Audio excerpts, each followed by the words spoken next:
As a young boy whose family owned a farm and worked on it, Henry was also expected to do some chores around the farm.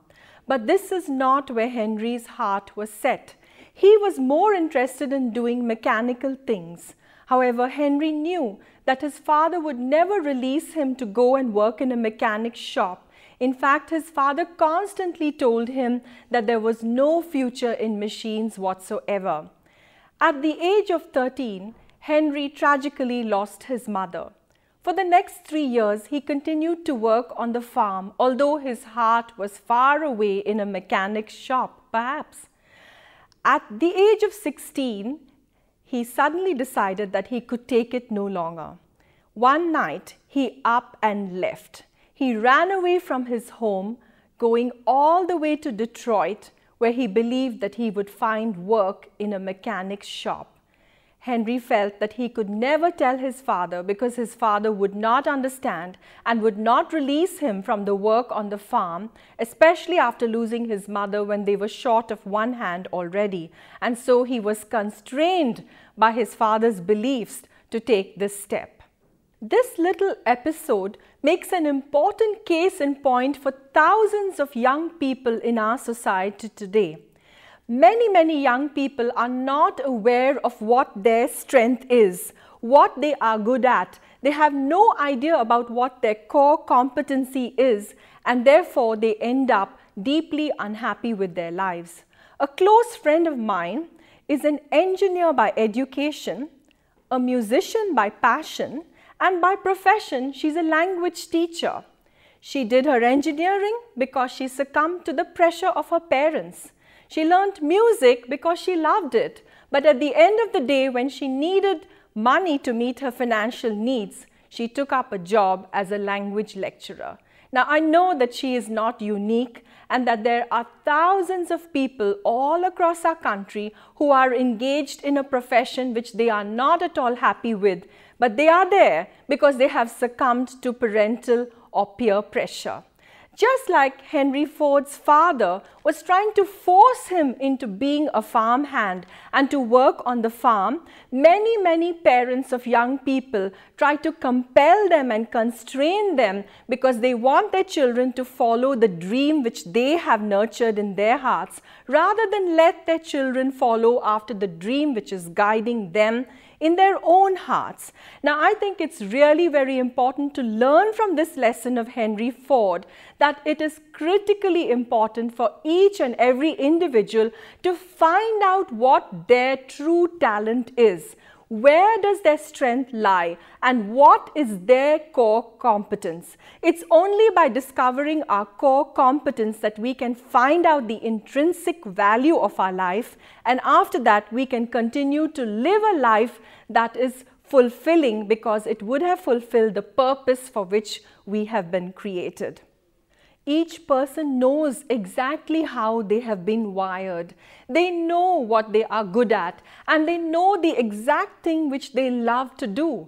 So it's their responsibility to make it known to their parents and their elders that this is what they would like to do, so that parents can invest in training them in that specific area so that they can become excellent at it and then make a real good contribution to society through that strength. So knowing what we are good at and pursuing that area of our life is really key to being happy in this world, just as it was for Henry Ford. He would not have had to run away from his home if he were able to convince his father that farming is not what was at his heart, but rather mechanics. So it's a two-way communication. Children have to be able to communicate what their strength is to their parents, and parents need to have a ear to understand what their children are trying to say to them. And then only can we live totally fulfilled and complete lives in this society. So, if knowing our area of core competence is so important, you might be asking right now, how can I find out where my area of core competency lies? Well, are you the person whom families look to when they are wanting to organize a party or a wedding? Do they come to you to fix the venue, to arrange the caterers? Then possibly you must be the one who should go for event management? Or are you the person whom all your cousins run to when they want to design a dress, when they want to buy some new clothes? Do they take your advice? Then maybe your strength lies in fashion designing. In a very general way, it is appropriate to say that where your passion intersects with the need that is felt in society or in your network, that area of intersection is probably where your core competence lies. Now, Henry Ford had a passion to make a vehicle that would move people and things from place to place. Living at the end of the 19th century and the beginning of the 20th, there was a need for just such a vehicle at that time, where Henry Ford's passion intersected with the need of society at that moment. That was his core competence. And when these two intersected, it gave birth to the car.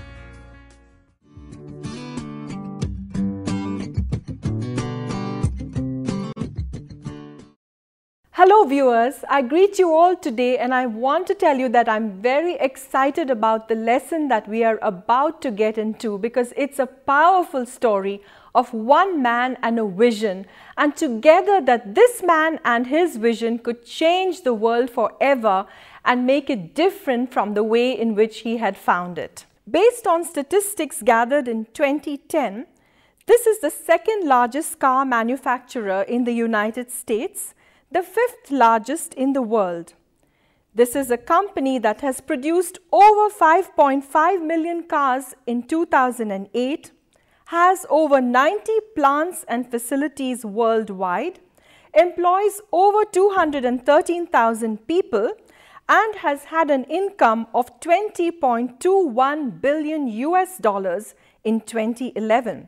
It is a company that produces cars that have remained popular with the worldwide market for their durability and their dependability, earning topmost positions within different categories. Yes, dear viewers, today we are talking about the Ford Motor Company. So where did all this begin? Long ago, in a small village called Dearborn in the state of Michigan in the United States, on the 30th of July in 1863, a baby was born. He was Henry Ford, and he was going to grow up to be this person with an amazing willpower and a vision to change the world and to make the impossible possible.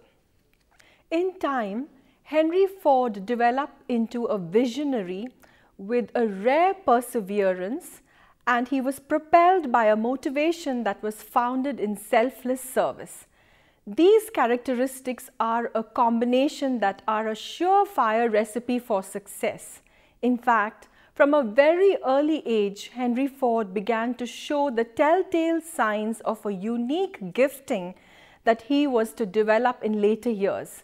From his very young age, he had a fondness for mechanics and all things mechanical. Henry Ford grew up on a country farm. When he was a young lad, the railways and the telegraph had already been invented, but they hadn't seemed to impact life very much.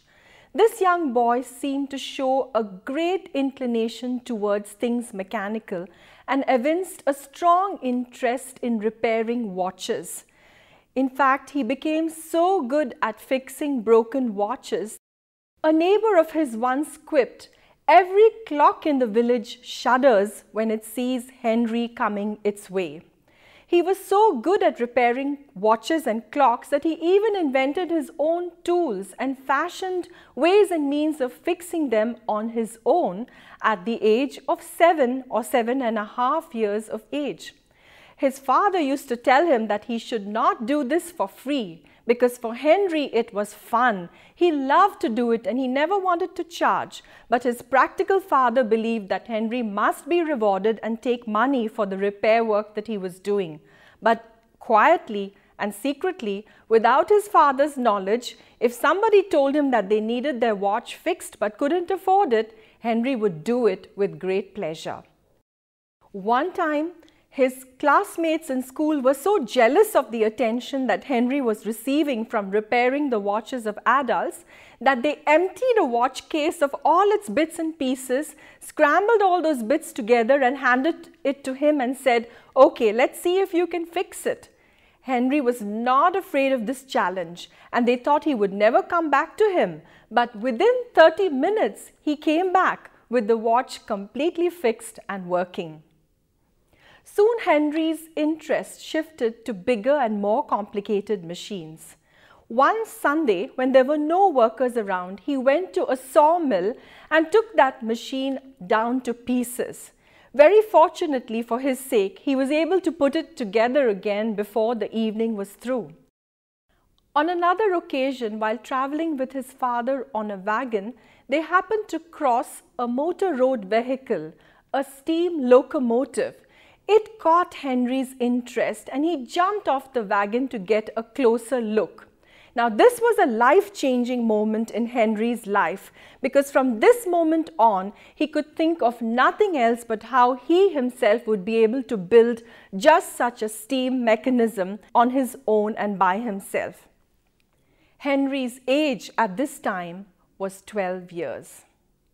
In his attic bedroom, and purely based on the memory of what he had seen, Henry Ford now began to build a crude steam locomotive for himself, placing on an undercarriage the parts of the engine and connecting the wheels to the motor by a crude chain. This, in fact, was the first carriage without horses that was invented by Henry Ford. His age at the time, 12.5 years.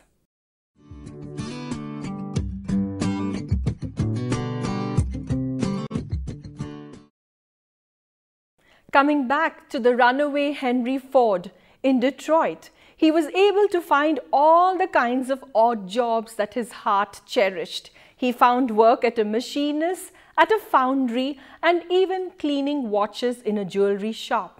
In fact, soon his skill was recognized by the owner, but the owner had to hide him away in a back room to repair watches because the owner did not want his customers to see a teenage boy handling their expensive watches. Very soon, Henry Ford's father discovered where he was and he came to fetch him. He tempted Henry by telling him that they had bought new threshing machines for the farm, and perhaps if Henry came back home, then he could help with the running and the maintenance of the threshing machines. It appears that he was able to convince Henry, who went back with him to Dearborn, and there he re-entered into his life on the farm, the social life at the church, and the dances. At one such dance, he met the pretty young daughter of another farmer, Clara Bryant, and he was smitten at first sight. Apparently, he prepared a very complicated watch that he gave as a gift to Clara, and he won her heart. A few years later, they were married. Henry was 25 and Clara 21, and they soon settled onto their busy life on the farm. As soon as they had settled on their farm, Henry began to experiment with creating a farm locomotive and a steam road carriage. His mind constantly went back to an article that he had read in a magazine called The World of Science. The article had described an engine that was powered by a continual explosion of inflammable gas. Henry knew that the key to the machine that he wanted to invent lay in just such a mechanism. There would be a series of explosions coming from inflammable gas, and this would generate power, and this power would move the pistons up and down. The movement of the pistons up and down would in turn create energy, and that energy would go in the movement of a conveyor belt that would be attached to the rear wheels of the vehicle, and that would push the vehicle forward. So somehow Henry Ford knew that the answer to what he was searching for lay in just such a series of explosions from inflammable gas. But what Henry Ford did not know, that he was on the threshold of an invention that would be the prototype of the modern internal combustion engine. A dream was beginning to take shape in Henry's mind. If only he could work this out, if only he could create such an engine, then he would be able to make farm locomotives, steam engines, and even vehicles that would transport people, and all of these would be powered by a small and compact, safe engine. Henry Ford was a man driven by a passionate goal. He wanted to invent vehicles that would transport people and things across vast spaces in a manner that would be easy, comfortable, and affordable. This dream that possessed him became the driving force of his life, and it was unrelenting, and it would not let go of Henry Ford until it was accomplished in its totality. It is generally perceived that having a goal and a vision are vital to success in life. In fact, Thomas Carlyle, an English essayist and historian of the Victorian era, once said that a man without a goal is like a ship without a rudder. Any wind will carry him somewhere, and eventually he will arrive at some port. But will that arrival bring gratification to his soul? Probably not. But knowing what one's goal is and striving to achieve it will definitely bring a sense of satisfaction to one that at least one has tried. Henry Ford's life is a vivid testimony to the importance of having a vision, a goal, and a dream to give direction to one's life. This was a passion that was burning in his bones. It preoccupied his thought life, and every spare moment of his life was dedicated and devoted to the pursuing of his goal. He found that he could never shrug it off, he could never shake it off, because the goal and the vision became the thing that was driving him to the accomplishing of what was to be the purpose of his life and the changing of the world as he had seen it before.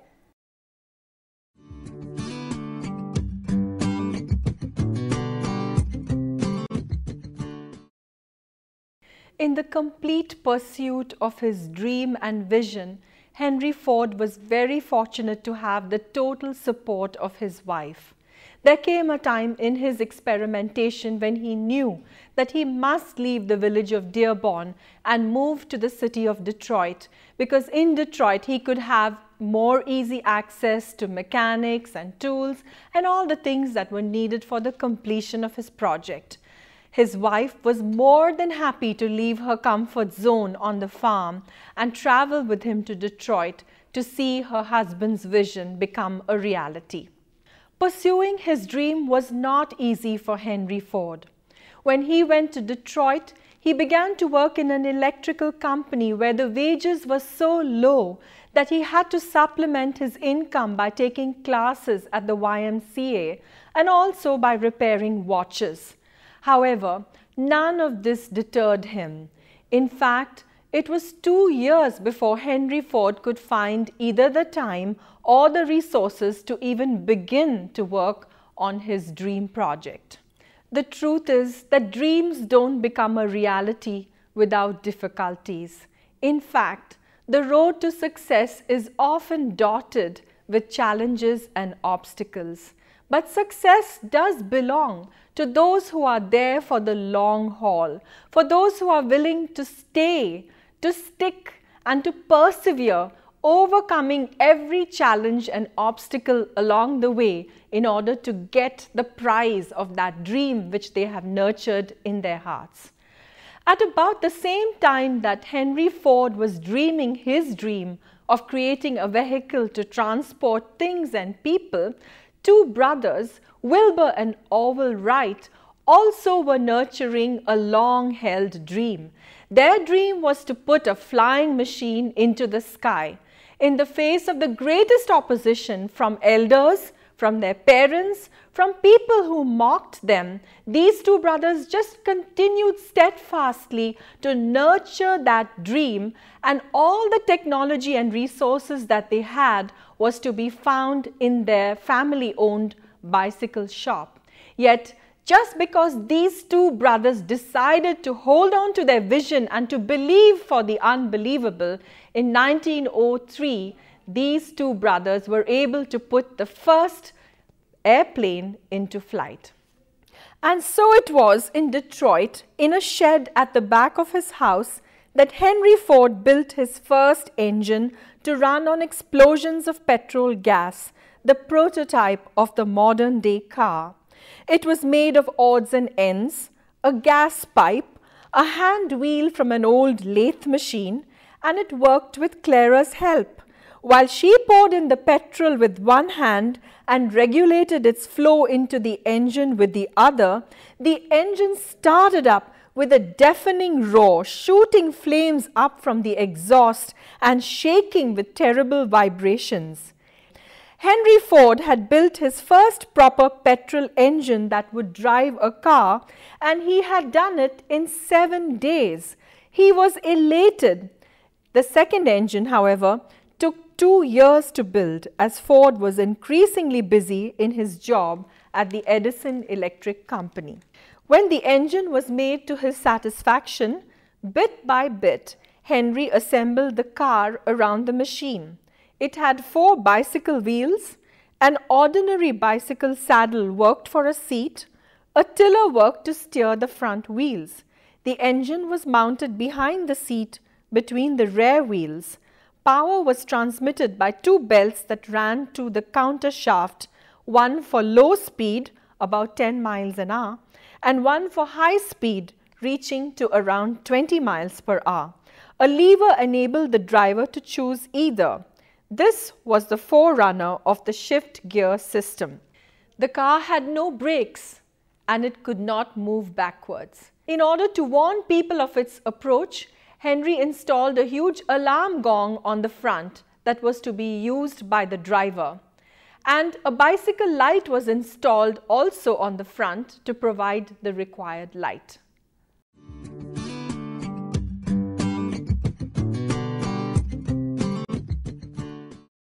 In the typical fashion of a genius who was totally focused on the goal that was ahead of him, Henry Ford continued to build his car in the shed without ever giving a thought to how he was going to take the car out, because the door of his shed was no way wide enough for the car to get through. But nothing would deter this man on a mission. He got hold of an axe once the car was ready and broke a hole through in the wall of the shed and took the car out onto the streets of Detroit for its first ride. People stopped and stared in amazement at this contraption that went by, belching, spluttering, jolting as it went along the streets of Detroit. Suddenly, in the middle of the road, it came to a halt. Nonplussed, Henry Ford got off the car, made a minor repair and continued on his journey, driving the car right back through the big hole in his shed and parking it from where it had started off. And thus it was in 1986 that this historic trip marked the first drive of an automobile in the streets of Detroit. As per the advice of Henry Ford's landlord, who came by at that very moment and was shocked to see his shed all broken, Henry Ford then made swinging doors that would enable him to take the car out and bring it in with ease each time that he wanted to drive it. So right along with the invention of the car, we have the invention of the first ever garage doors as well. Thus it was in 1896 that the first ever historic trip of a car made by Henry Ford around the streets of Detroit took place. On June 4th, 1896, in a tiny workshop behind his home on 58 Bagley Avenue, Henry Ford, through holding long and hard onto his dream, turned out his first gasoline-powered motor car. After more than 2 years of experimentation, Henry Ford, at the age of 32, had completed his first experimental automobile. He dubbed his creation the quadricycle, so named because it ran on 4 bicycle tires. The success of the vehicle fueled Ford's automobile ambitions, leading ultimately to the founding of the Ford Motor Company in 1903. I sincerely hope the story of Henry Ford has inspired you today, just as it has inspired me, to see how a vision can take a hold of a man and then the vision drives him to its completion. But there are 2 essential things that are necessary before that can happen. One is to know your core competence. And I really hope some of you have already begun to think today about what your strength is and where your gifting lies, that you may invest in it and develop it to a level of excellence where you can also contribute to this society and this wonderful world that we live in. And secondly, that once you have a dream or a goal or a vision, that dream, if you will give it your all, notwithstanding all the obstacles that may come in your way, you will have a life that is truly fulfilling, one that will bring happiness and joy to you for all the days of your life. And we will look in the next episode at more that we can learn from the life of Henry Ford.